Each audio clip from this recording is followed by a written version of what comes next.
This episode of the Oh No No No podcast is brought to you by, well, no one actually. So we're on the lookout for a new sponsor, and if you're interested, you can drop us an email at ohnononopodcast@gmail.com.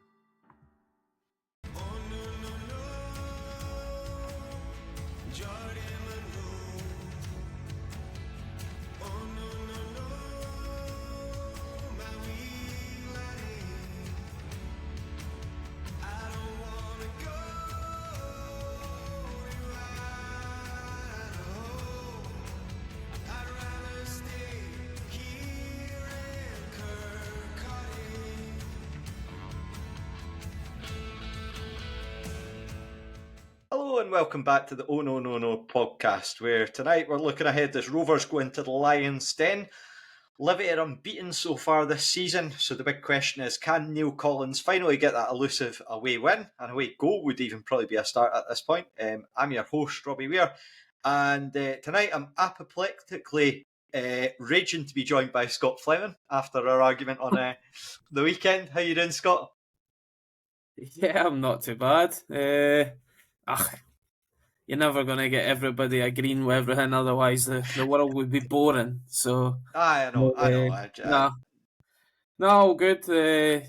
Hopefully we can get an away goal, like you say. It's I actually looked at it earlier today, and I was like, have we really noticed it? The air game's thrown in there with the Challenge Cup, and you're going, that wasn't even a league game. So yeah, it doesn't look make for good reading anyway in the league away from home. It's got to change at some point, surely. You'd hope, but again, it's all eyes on Livingston this Saturday, and of course we're joined by Carol. How are you doing, Carol? I'm all right. I'm fine. Like Scott, I'm fingers crossed for an away goal on Saturday. That would be nice. And it wasn't an argument on the podcast on Sunday. It was a gentlemanly disagreement. I think that Duncan and Blair did the gentlemanly disagreement better than us, Scott. I think we'll give it to them on them. But no, it's all done in good spirit.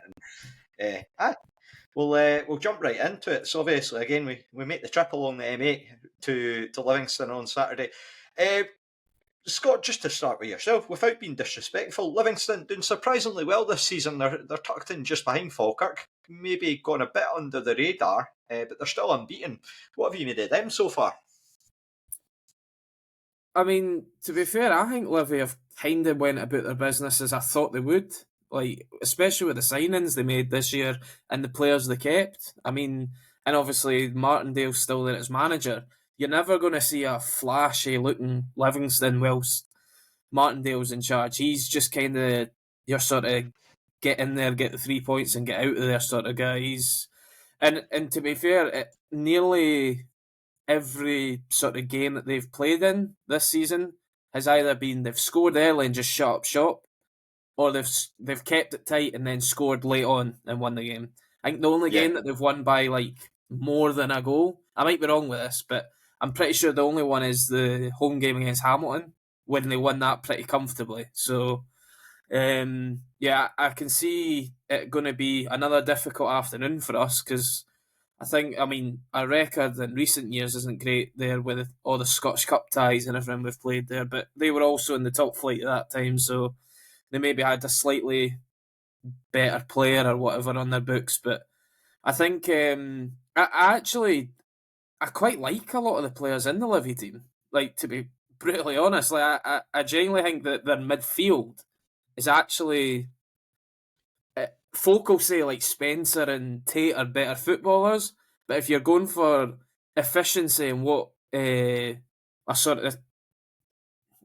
struggling for the word for it, but I genuinely think like Scott Pittman and Stephen Kelly as a pairing in midfield. Yeah, it's not much better than them two. You were very effusive in your praise of Kelly earlier on in the draft episode that we did. But I think it's a very good point. Livy in the Scottish Cup, they felt like it's like when you've got your tunes on and you've got the repeat button stuck in.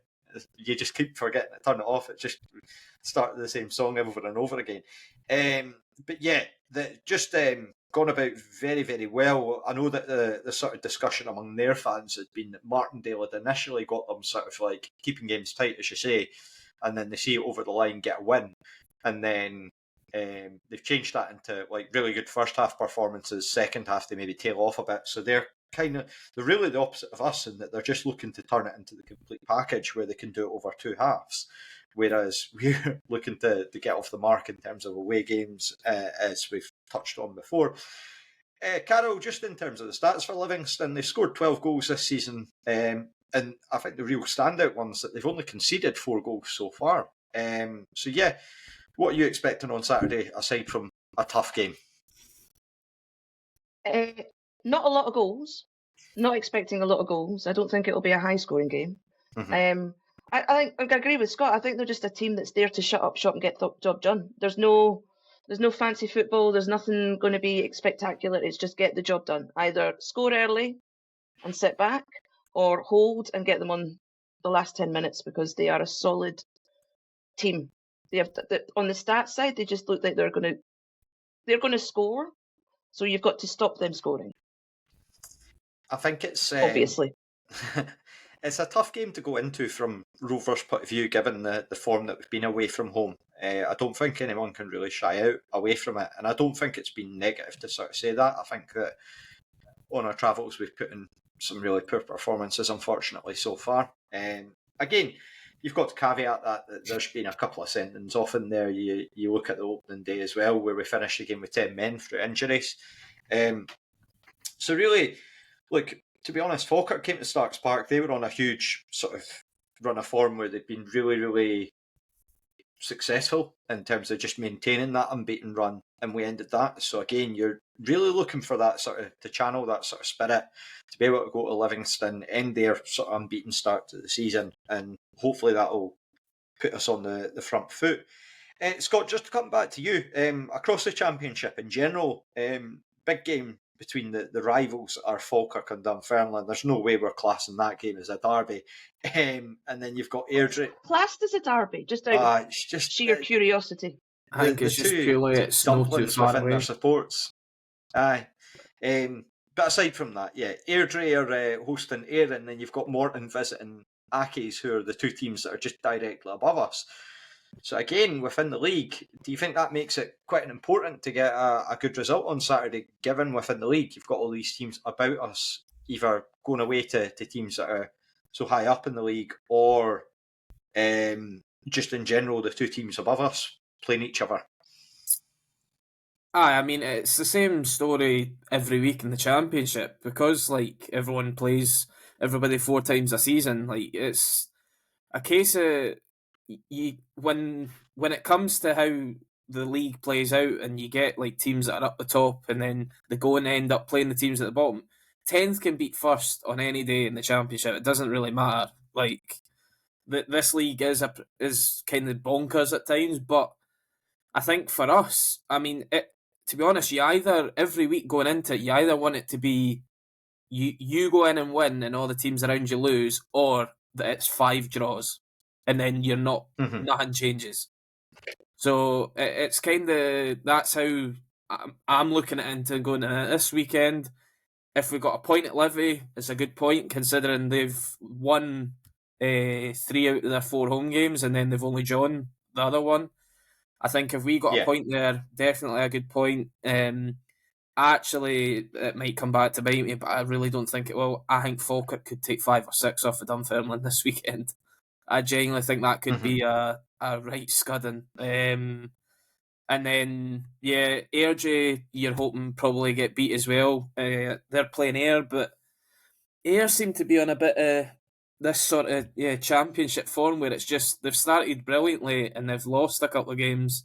It's kind of how do they bounce back? But Airdrie, I think it's probably one of the better games they could have asked for, and if they play anything near what they did early in the season when they played them on the TV, I mean, yeah, it could be another comfortable afternoon for them. But no, for back to us, I think we have to be going in hoping to get minimum a point here, because then it gets us level with Hamilton. We've still got a game in hand on them, which will be midweek next week. But yeah, I think, and also just the fact that we need to start scoring goals away from home as well. Yeah, I think that it's that dynamic, and I know that you said earlier on it's across the division on sort of like a weekly basis. You look around and it's always going to be sort of difficult games, but you do start to think like this has got to be a sort of moment, hopefully, where we can kick-start the season. Just to come back to you, Carol, Scott Pittman, he's top scorer on 4 goals, looks really like to be the key man for them. Just, again, second top scorer in the league, start the season really strongly. Just in general with Livingston, do you think he's really the sort of standout player for them, or is there anyone in particular that you're also thinking about in terms of looking ahead to Saturday that's causing you any grief or worry? I'm honest, every player's causing me grief at the moment because we're just not on form. Anything gives me the fear and the heebie-jeebies and all the above vocabulary. It's just, and like, I mean, Stevie May's not what he used to be, but he would, on his day, he can scare you. He can do some damage. And those two are my concern, is that if they decide they're having one of those days and we're just not up for it, then it could be really, really embarrassing. Or we could kickstart our season and do really well. I'm very much hoping that we're in the latter camp come Sunday. So do I. Yes. Because, I mean, it is getting a little bit, we need to kickstart our season. We need to kickstart our season. When do we stop saying kickstart our season? Christmas? I think Scott's already made his opinions on that one clear. And it's Halloween next week. We can.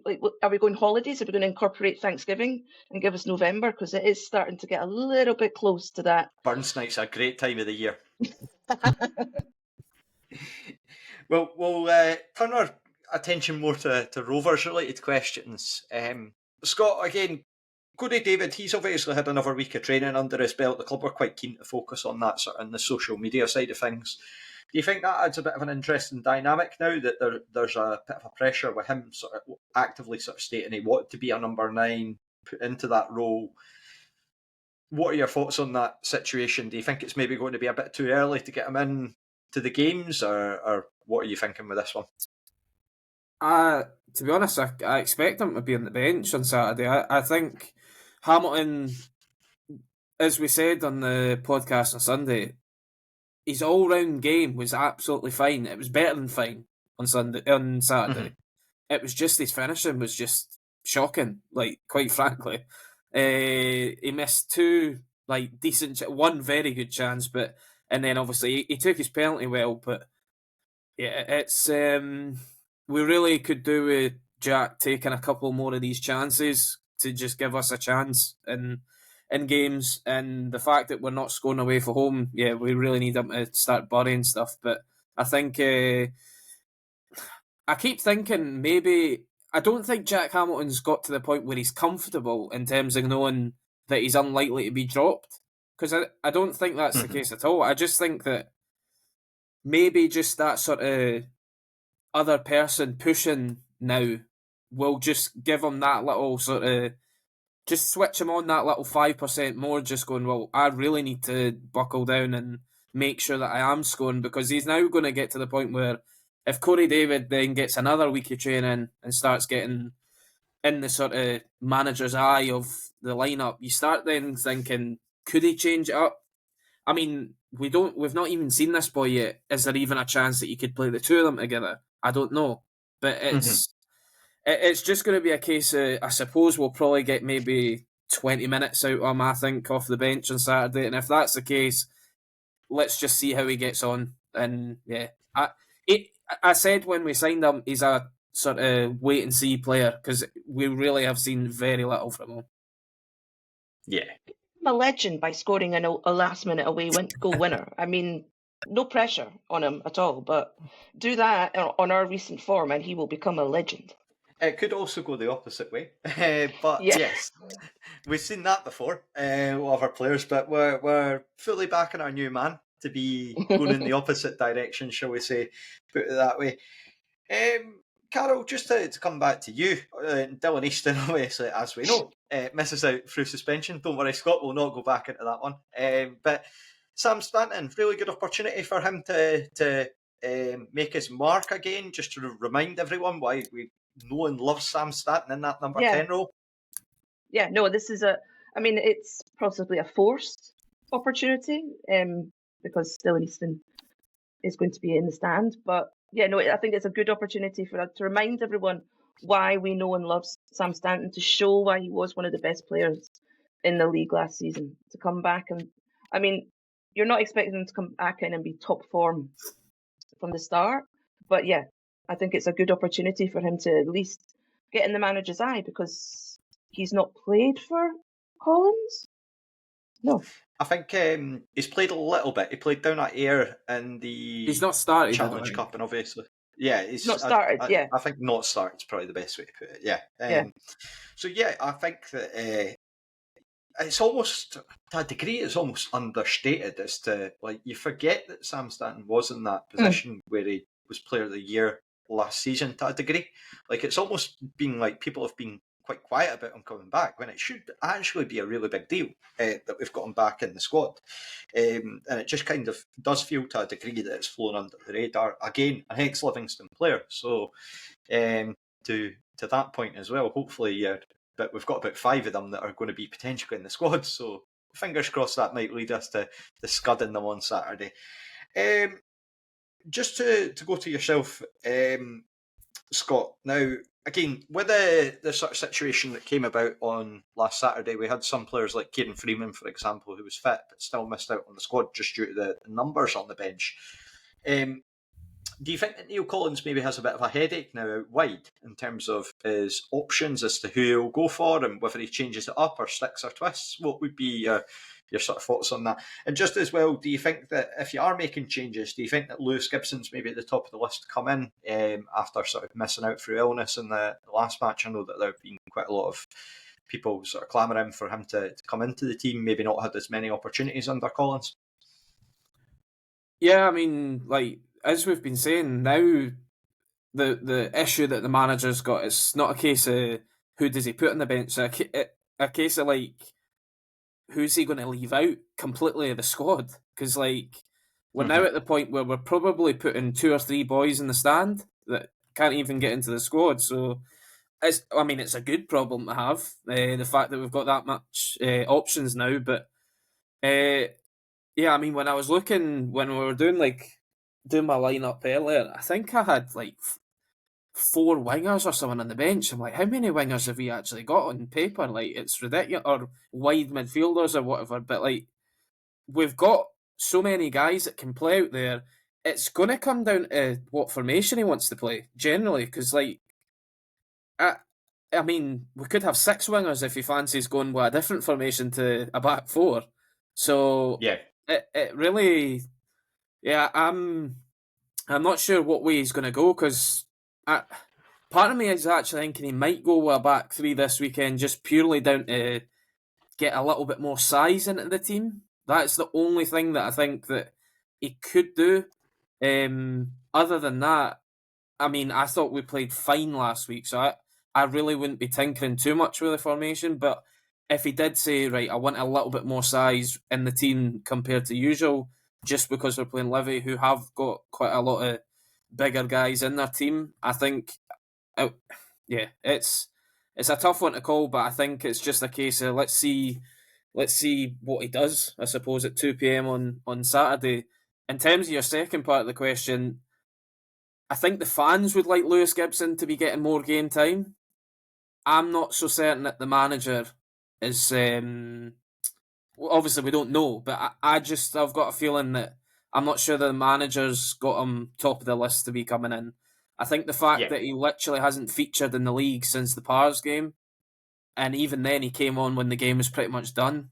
Like, I'm not sure if there's reasons for it or what, but like I said, Finlay Pollock's just came in and walked into the team, and Gibson's not even featured. So, and they're kind of like similar age, similar experience in terms of, obviously, Pollock's came from an SBL side, but he's kind of the odd appearance at Hearts, but mainly it's been out at East Fife or whatever. So he's kind of played similar levels of football. So, yeah, I think you've still probably got likes of Mullen and Connolly will still be ahead of Gibson, to be honest. But I would like to see Gibson get more game time in general.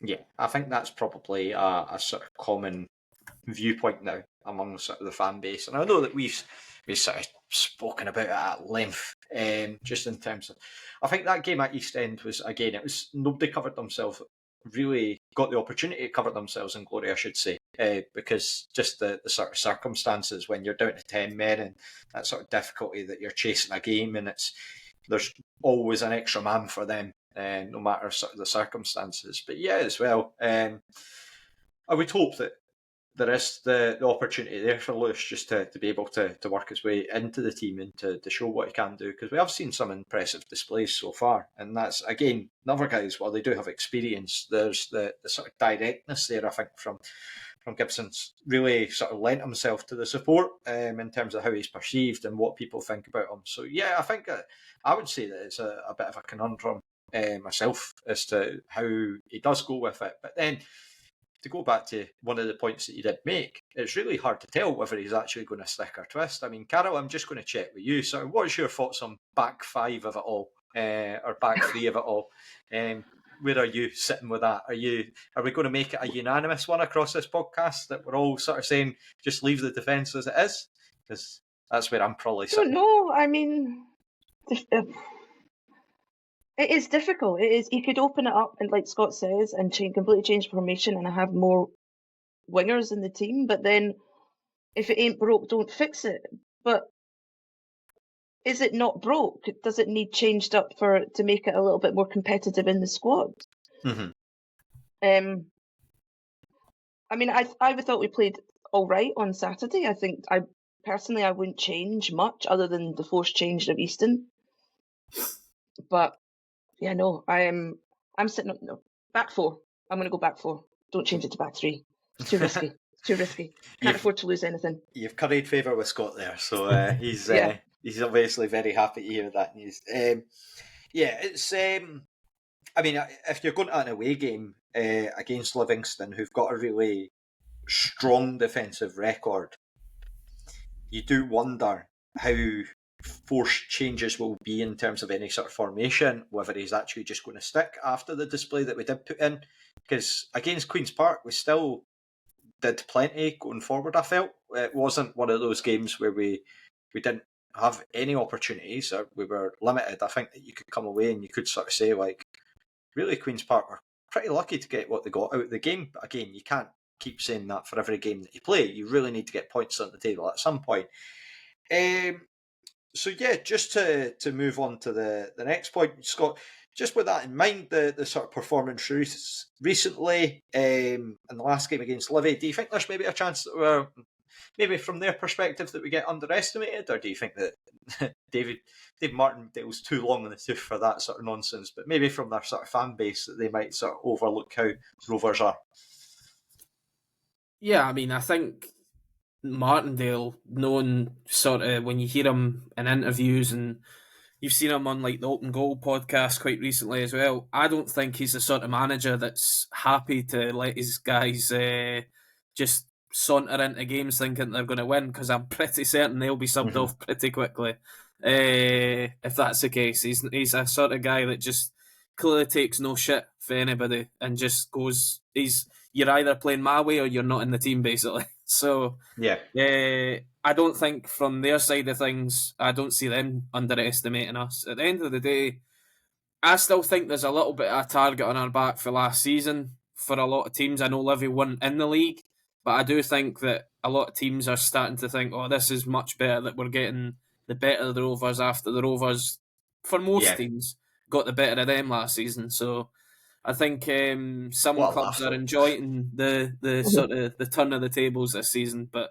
I think Livy, whether their fans think that it will be a show in the park or whatever, I don't know. But if any of their fans that were there end of August when we played them, I think they would know that they were in.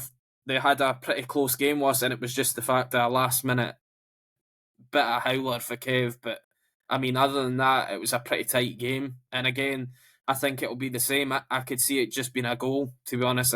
I could easily see this game being 1-0. So let's just hope that it's us. And again, I think that looking ahead on the horizon, we've obviously got the game on Saturday against Livingston, and then immediately you're into the game against Airdrie midweek. and then you get a game on the Friday night against Ayr. So it's a tough schedule, but we've got the depth in there to really, hopefully, tide us over. And if we do need to swap in and out bodies. So I'm quite keen to see if that sort of factors into Neil Collins' thinkings and sort of like whether he decides to make any changes, whether he's going to maybe use some of the lads that have had a bit less game time. So yeah, really, really keen to see how that goes forward. New segment added here, referee watch. We've got Ross Hardy, who was in the middle for our opening day defeat at Airdrie, and then as well also oversaw our 2-1 win away at Ayr, the second time that we were down at Somerset Park last season. So bit of a mixed bag with the referee, so want to keep an eye on that. I thought it was just ex-Livy and Raith player Ryan Hardy fancying to just come and do a game that faces two ex-clubs. Get his brother along. Ryan Hardy. Wonder if he's still got Cammy Bell's goalie gloves in his boot to help out. What a story. What we'll do is we'll just move right into the lineups and predictions. I think it's going to be a bit of a shorter episode this time around. So I'll start with you, Scott. Have you got a lineup for us out there? Yeah. How does it fit into scribbled one up last 4-2-3-1? Yep. It's, I think it worked last week. I genuinely think we played pretty well, especially first half. I thought we played pretty well. So I just don't see why we really need to be changing it too much. At the end of the day, you want to try and get some continuity in the team because then, and we didn't lose the game last week, but obviously the fact that it was the sort of goal it was that we conceded, it kind of put it on a bit of a downer. It kind of did feel a little bit of a loss, just the fact that we felt that we deserved to win the game. But for the team, I think I've got 2 changes that I would make. So I'm not wanting to change it too much, but I've kept obviously Kevin goals. The back four is the exact same as last week. So Dabo, Fordyce, Hanlon, and Stevenson. I've still got Bruni and Byrne as the 2 sort of in midfield, with obviously Brown sort of given that role if he needs to push up, he can do. My first sort of change that I would make is I would actually bring in Callum Smith this week. I've been pretty critical this season in terms of his quality on the ball, in terms of his finishing, his touch. He seems to be quite wasteful when he gets the ball. I don't know. I think he's maybe can give a few of them sort of Livy defenders a bit of a problem going in behind. I think they're not the quickest at the back, with likes of McGowan and is it Nottingham that normally plays at the back for them. Yeah. I've always thought that Nottingham seems a bit of sort of just he just looks average, so average, and I'm wondering how he's not been found out yet. To be honest, he's slow, he's just a big lump to me. But if you can get somebody like Callum Smith cutting in off the right and start running at him, I wonder if he's just got pace in behind and just able to get behind them. But that's the first change I would make, and then obviously the second one's enforced with Stanton in for Easton, which will probably be the same for most people, I would imagine, this week, bringing that Stanton in. I've got Pollock still on the left. Again, he's just very direct, so I think it's a sort of game that we probably need shots away to try and at least create something out of this game. And then obviously Jack Hamilton up front, and then it's pick your 8 players on the bench or 9 players on the bench that you want, because I would like to see Freeman on the bench this week, just purely out of the fact that if there is a sort of right back issue or whatever, then we've at least got the cover there, because then you don't want to be putting like Stevenson or Dicko or even like say Mullen or that at right back. We've said since the start of the season we want guys playing in their position. So I think if you can get Freeman back on the bench, it might mean that somebody further forward has to miss out. But it's just the way it is. At the end of the day, if somebody misses out, they're then fresh for Tuesday, and it could be a case of they're in and somebody else is out. So I think we're actually in a really good position going into this week with such a healthy squad, considering we've got 3 games in 6 nights. Yeah, I would fully agree with a lot of pretty much all of what you said there. Just in the sense that, firstly, I think that keeping the squad the same would be the likely move that I would hope to see. Callum Smith's an intriguing one. I think he's been in and out of the team so far this season, and I feel like we know that he has the quality there. It's just about the opportunities to be able to see it and really getting the best out of him. And I know that there's been a lot made in terms of like positional sense, whether we play him up top or out wide. How do you get the best out of him? So fingers crossed that again, if he gets the chance, fingers crossed that he takes it and that he can kick on and be able to move forward. But yeah, I would agree with a lot of that lineup in there. Carol, what about for you? The only change I made from last week's lineup was the forced one from bringing in Stanton for Easton. But when Scott was talking about Callum Smith, I was like, that is something that I think we need. Yeah. We need someone just to get in behind, cause some trouble, unlock, because he's got the potential. Is what can we do to unlock it? So maybe having him on the right and coming in is the way to do it and deliver something to Hamilton. Yeah. Because I think that's there's something missing up front. Goals, obviously, but yeah, something. I think that it's if you were to be keeping everything the same, other than the enforced change, so you'd be having Jamieson in there, would you? Or would you be changing it up? Well, I now after Scott's fantastic speaking of Callum Smith, I'm going to change it up. But yeah, my original plan on my phone, I've got the same lineup and just changed out Stanton for Easton because it worked so well last week. Mine is carry on. Yeah, no, but I completely agree with Scott. I think we do need to do something more up front. Yeah, for me, I would keep things exactly the same. But I would have either one of, again, Stanton comes in and forced change. I think that one of the main things that we're going to see over the next little while is that if we've got Stanton in there and we've got Brown in there, you're going to see a lot more power in that midfield in terms of your running and your movement forward. I think that we would also benefit in the sense that if we have I would either bring in Gibson if he's fit, or if not, I would switch in Josh Mullen onto that sort of wide right spot to be able to go for sort of attacks down there.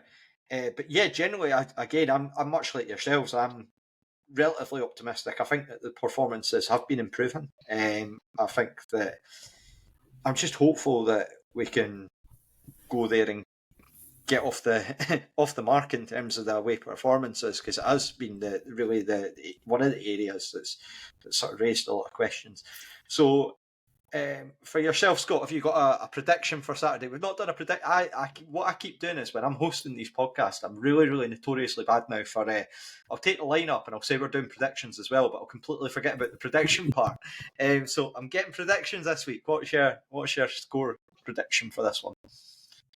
I've kind of chopped and changed all week, to be honest with it. Like, I don't see there being more than 2 goals in the game. I just think that Livy don't tend to win games by loads, and we seem to be finding ways to lose games just. So, I'm going to go right down the middle this week, and I'm going to go a 1-1. It's more hopeful because early in the week I was leaning towards 1-0 Livy, so I'll go that we'll get a 1-1 draw and actually score away from home this week. Okay. And Carol? So the optimistic part of me is going 1-0 the Rovers, because that would just be nice. Clean sheet, away from home, goal away from home. The realistic part of me is 2-1 the Rovers, and we're going to lose a goal early, and people are going to get grumpy, and then we'll come back, and then we'll get a goal in the second half. Keep the faith. I would take that. I will go for a 1-0 away win. I'm not losing the faith. I'm going to stick with them. Yeah. Again, just really, really hopeful that we can change our fortunes with this. So yeah. Well, with 3 games in 6 nights, it could go one way or the other.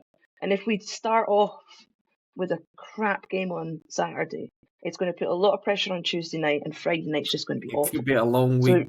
So it could be a very, very long week. And I've got a long week. It could be. I've got a long bank holiday weekend next weekend, and the plan is to decorate my living room. That could go one of two ways. Either me and my boyfriend are still together by the end of that, or if Rovers lose 3 games in a row, I can't send him out on his bike at 10 o'clock at 8 o'clock at night. Once the clocks have changed, he might die. Just a gym I mean, class. it's good at the Rovers. yeah, spinning class. Just go and do something. Get out of the house. You're bad luck. Well, you never know. I mean, it's just. I'm sure for his sake, he's hoping that it's not the case that he's chucked out on the streets of Barcelona. But we'll see, Carol. We'll see. I don't think we had it. Obviously, it's just a random thing, but I don't know if people watching, listening, whatever, have seen, because it was brought up in our, I think it was Blair that brought it up after the podcast last week. But by the way, the fashion sense of Falkirk is interesting. It's interesting. Mate, if you're a right back like him, you can just do whatever you want. Like, it's a pocket for everything. Just a pocket Oh, for everything. He must have just gotta collect the wallets or something. He's collecting wingers in this league. That's what he's going to be collecting. So, in terms of other Rovers-related news, of course, there's Ross Matthews' testimonial Darts Day, which is going to be coming up Sunday, 27th of October. So you can still buy tickets on the website for that if you are going to be looking to get along to that. Just on a side note, there was one departure from the club actually this week. Bill Orr, who'd done a lot of the data analysis for the club, had said that he'd be moving on to pastures new. So obviously all the best to Bill moving forward in the future. I've spoken to him a couple of times. He just comes across as a really nice guy. So fingers crossed for him moving forward in the future. But yeah, just to move us on quite nicely into our next section, shall we have a game of Should McStay or Should Dargo? How are you guys feeling? You look like you're about to go off and go to a spin class, Carol. My brain goes to soup. It's like, if you ask me during Should McStay or Should Dargo to name the Coca-Cola Cup winning team, not a chance. Not a chance. Can't think of anyone.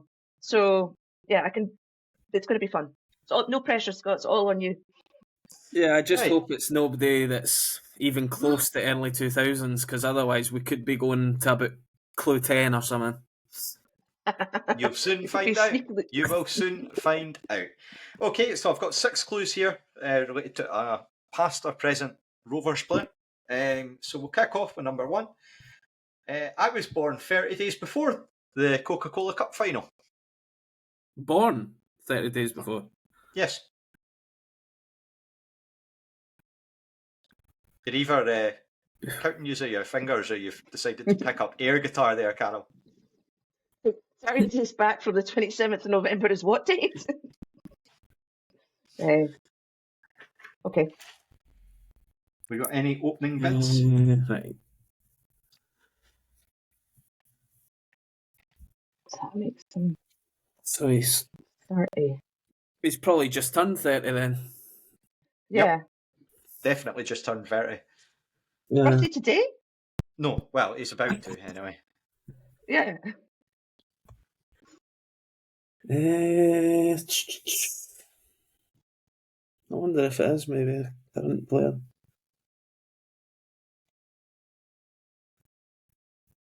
Player or I last was about to go and say somebody there, and then I remembered that his birthday's actually the day before mine, so it's definitely not him.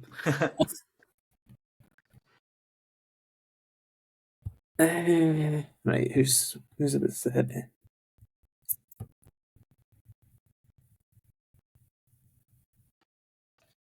I can't remember. I'm trying to remember the guys that we've also done, so you didn't say them, because there's a fair chance that we wouldn't do them a second time, if you get what I mean. But maybe not. I don't know. I'll just say Dylan Easton. Carol? Scott Brown. Scott Brown. Two current players. Interesting. I can't think if he's because he looks. Don't take this as offence, Scott Brown, but you look older. You look older than I think you are. But don't listen, Scott. Don't listen. Just keep digging that hole. Aye. Just offending the captain. Come on. Jeez, oh. Clue number 2.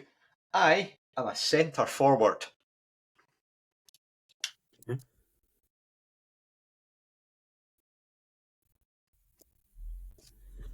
Naturally or in emergencies when we don't have any other players?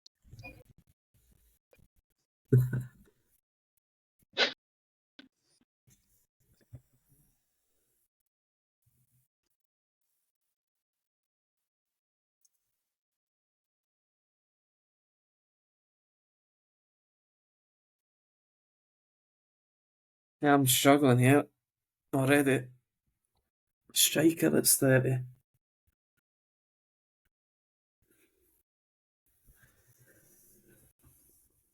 Not great for the listeners here, but No, it's I feel there should be some sort of ticking sound. When or have we ever worried about our listeners? Sorry, guys, to everyone that's listening, but you're on for the ride. So And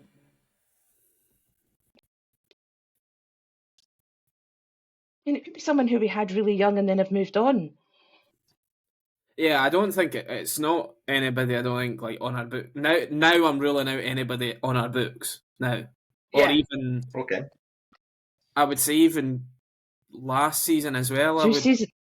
Yeah. Also, I'm sure Vaughan's had his birthday quite recently. I might be wrong, but I think it was like before now, quite recently. And I'm not sure if he was 30. They're such a weird age because they're. It's funny how as soon as you get past 30, you're like, I wish I could be 30 again. But when you turn 30, you're like having an existential crisis.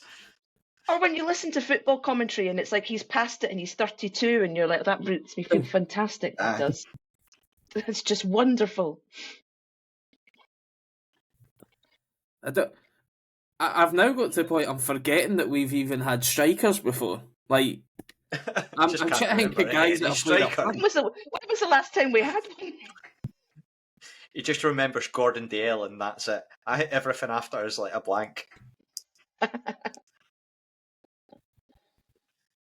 Any guesses for clue 2? I've got nothing. I've just contradicted myself by saying I don't think it's anybody on our books, but I'm just, because he probably fits that age bracket, I'm just going to say Lewis Vaughan for the sake of just giving you an answer. Okay. Clue number... I'm sticking with Scott Brown because he's the only one I can think who's 30 because I think Lewis Vaughan is younger than 30.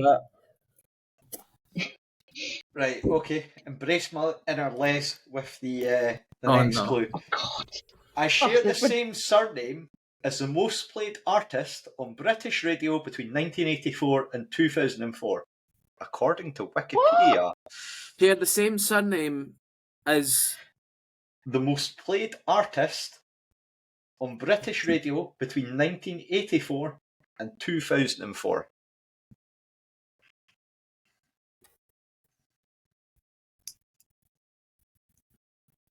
I listen to Radio 4, so unless they're in the Archers cast, I'm doomed.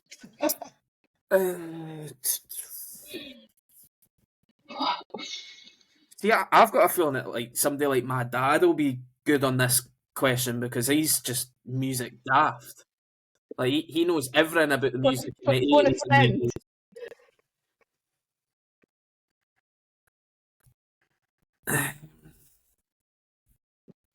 Just try to think of like a common... Going through all the names of the squad, going, who's got a musical name? Born 30 days before Coca-Cola Cup win, a centre forward who also shares the same surname as the most played artist on British radio between 1984 and 2004, according to Wikipedia.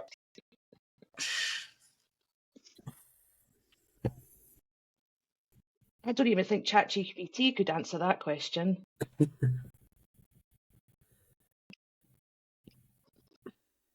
Next clue. I'm telling you right now.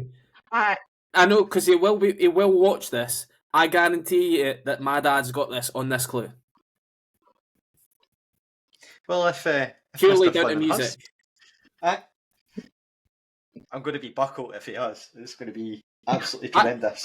He knows literally everything about music in the 80s and the 90s, so I'm just certain he'll get it for this. And he'll just like, right, who's played for us? Would you like clue 4? Yes. I'm internationally capped but you can't visit the stadium I first scored in because it was partially destroyed in a natural disaster and now hosts a tent city. I'm internationally capped. Internationally capped, and what was the end of it? You can't visit the stadium because it was partially destroyed in a natural disaster and now holds a tent city. Like a recent natural disaster, or has this tent city been around for a while? It's been around for a good wee while. Okay. You can tell that my notes for this Livingston game were really, really sparse, and I just wanted to pad out this episode something fierce. Livingston, yeah, whoever playing them, let me into the Should McStay or Should Dargo. Now, yeah, I'm sitting. It's just the music where I'm just like, right, thinking of a player and then going, right, is there somebody famous that with big hits that have got a name either with their first name or because you didn't say it was like their surname or that, did you? Yeah, no, surname, I think, yeah. It is their surname. Oh, surname, right? Well, that rules The only it. only one I can think of is my answer then, because that rules and it. it's not Kieran Bowie. No. I knew it was. I knew it wasn't him. I was about to say something else, but I was glad that I stopped. Just to recap the clues: born 30 days before the Coca-Cola Cup win, a centre forward, shares the same surname as the most played artist on British radio between 1984 and 2004, according to Wikipedia. They are internationally capped, but you can't visit the stadium that they first scored in because it was partially destroyed in a natural disaster and now hosts a tent city. Like that last clue just puts me down the route of like somebody for like a random country. But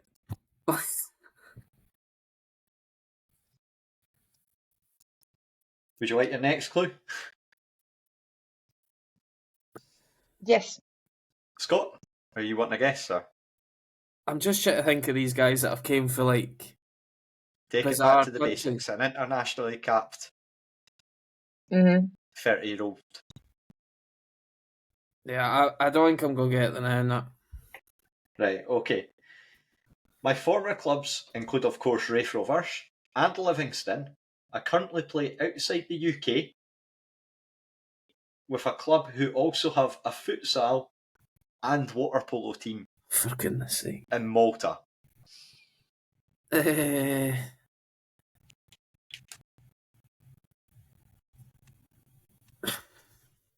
thing is, right, earlier on when I think you'd put into the group chat, I'll sort out a Should McStay or Should Dargo, and I was just like, I wonder if he'll do like a link between the Rovers and Livingston. And I was sitting thinking about guys earlier, but none of them were strikers, funnily enough. Do you say he's in Malta now? Yes.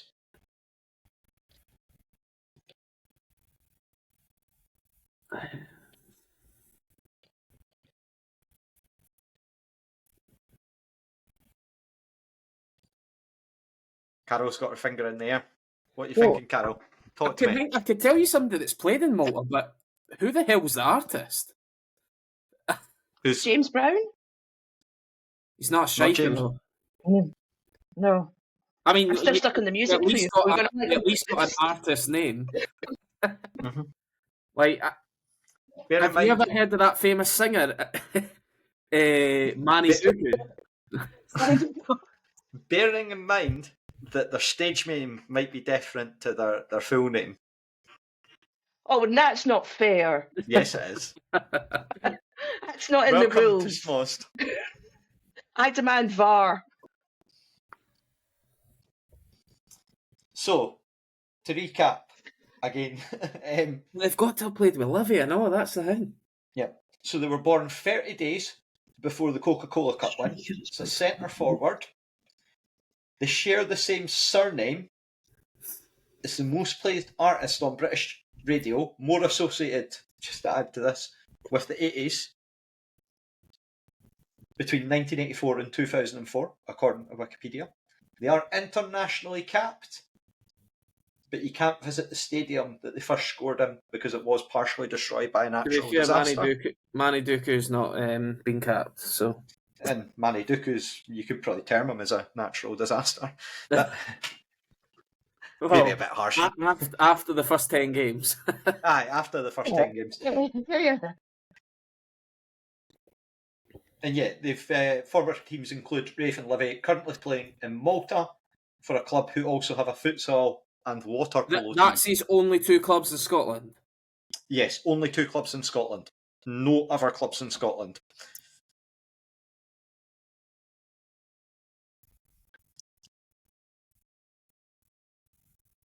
He's played in, aside from Scotland and Malta, you've not is it capped at any level in terms of age groups? Full international caps. Full.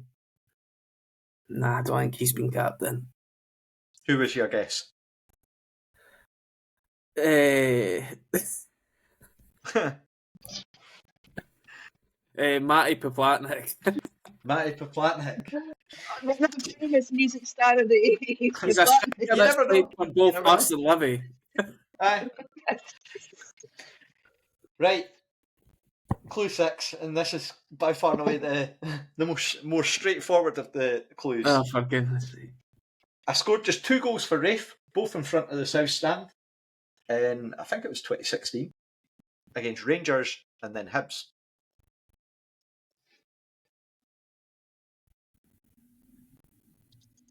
This is going to be the guy that I thought it was, but then I was like, that can't be somebody's artist name. Harry Panayotou. Yep, that's the one. Who the hell's got that as an artist name? So, have you ever heard of the band Can I just say that, see on Clue 3 on the music one, I was going to say Harry Panayotou and then went, nah. It's not that. No. So, no, because George Michael was an English singer-songwriter, and his full name... Carol's raging. She's raging. Georgios Kyriakos Panayiotou. He currently plays for Sirens, who are in Malta. Again, they've got a futsal team and a water polo team. He's also played in Gibraltar. He's played in Greece. Most of his career has been in England. Born 30 days before the Coca-Cola Cup final. He first scored... I can't remember who it was against, but the game was in Haiti in Port-au-Prince, and the stadium got destroyed in an earthquake, and since been used, like, obviously that city's now... When you said that, I was going to Haiti, and I was like, so it can only... But that name's... The music question is... I demand actually, Robbie, I take back my point of my dad getting that on that now. Well... I'm pretty sure he'll know that his name's not George Michael, but I'm not sure he knows that it's Panayiotou. Well, educational experience for us all here on Should McStay or Should Dargo. I'm annoyed that I didn't even just guess him, to be honest, before. But then I think if I'd guessed them earlier, I probably would have changed it by the last one, or until the last one, I suppose, and gone back. Everyone is going to be fizzing at the fact that I've embraced it in our Leslie, as I said. St Kitts and Nevis, so that's a country that's probably ended up playing somebody that's been in a natural disaster or something. And then the fact that you mentioned Malta, I was like, well, he's been over in sort of Malta, Gibraltar, that sort of area. So I was like, well, it has to be. But then I was just like, going back to the music part, I was like, it can't be him. See if anyone gets it on the George Michael clue. I am going to be... It'll be a George Michael fan then. Like, I can't be anybody else. Aye. So, yeah, that'll round off tonight's episode after some slight stress in Barcelona. Just not fair. That's life, Carol. We've not scored an away goal yet. This is the type of thing that's happening in this podcast now. So, fingers crossed that changes though this weekend. So yeah. So basically, what you're saying is more goals and the clues will get easier for Should McStay or Should Dargo because we'll have more to talk about and less time to spend on creative clues. Yeah. Come on, the Rovers. Well, that's it. Wasn't happening last season? No. Fingers crossed again. The most important things that we kick on and can go to Livingston, get a result, and get back to talking about things that are more sort of football related rather than nonsense like I'm doing. But yeah, thank you for taking the time to listen. Again, with the predictions, I think hopefully we'll get an update on that a bit later in the week. I know that Blair's had a few things crop up, so we will, again, with the podcast, again, please just be conscious that it's run by volunteers, so people take their own time to do these sorts of things. So if it doesn't come up, it's not necessarily a bad thing. Just be patient is the only thing I would say. But once again, thanks again for taking the time to listen. You can follow us on our Twitter, on Instagram. We do, of course, have the Etsy shop as well. But yeah, we will be back at the weekend after the Livingston game with a full debrief, no doubt. But in the meantime, bye for now.